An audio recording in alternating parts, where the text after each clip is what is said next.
So when they said shelter in place, I think I took them a little bit too literally.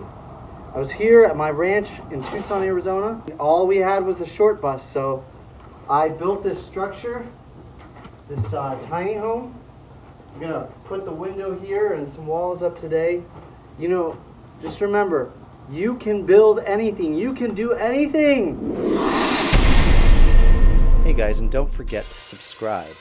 And I wanted to show you really quick the first thing that I did once my tiny home was in a decently shelterable condition.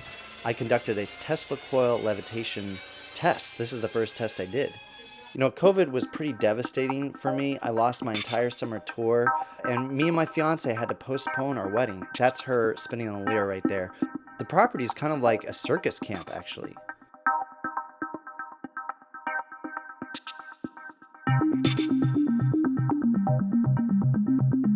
So first we did the floor. I did a subfloor and even put a layer of tar paper between the main floor and the subfloor.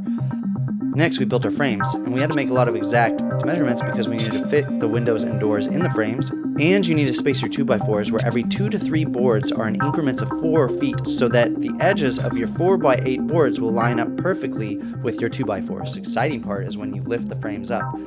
You have to hold them there while somebody else bolts them in. That's Evan right there, trying to inspire the next generation to be builders.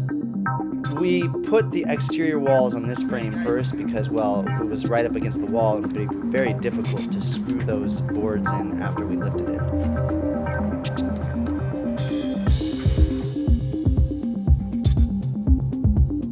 And then we started on the roof frame. And we wanted to put the roof boards up first because, well, this is Arizona and the sun beats down so tremendously, so we needed the shade. Doing the door was the hardest part. Honestly, we took almost a whole day doing this because we kept having to do readjustments, alter the wood. You basically have to get the door perfect in the door jamb, otherwise it won't open properly. Day 20 of building the tiny house. Have half the walls, over half the walls on, and look at that, I got a cut bloody finger again. This is jagged metal and me resting my arm against it and pulling away. This is the pains of building a house.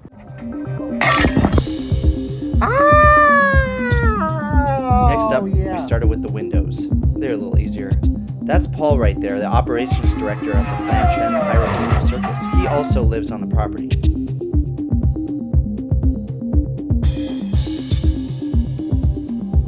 And finally, the shingles on the roof.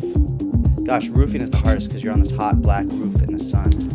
The craziest part is even before I built this tiny house, I was looking for something to occupy my time with, and there was all these bricks laying about, so I built this brick walkway to the sauna, which was already built, and I even put these LED brick lights in, which is really cool. So I needed a home to go with my really awesome walkway that I built. Boy, I sure am glad I built these long windows so I can look at my LED walkway from inside. They say location, location, location, and this spot has an amazing view of the desert mountains behind it, which is why I faced all the windows on this side.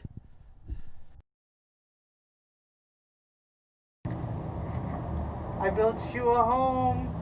Oh, it looks so nice. I built a house for you, baby. Yay, it looks so nice. This is what I could do for you. These are my means. Oh, I love it. Look, there's a door. I like it. So many windows. Come look inside. There's a lot of windows. Yeah, look at all those windows. Oh, wow.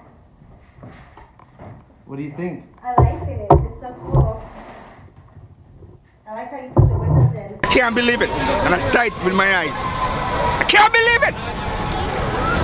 This man needs to be talked about. Tell him. My journey into the art of levitation has taught me a lot about belief, and I want to challenge everyone to learn to decipher what's real in this deceptive world.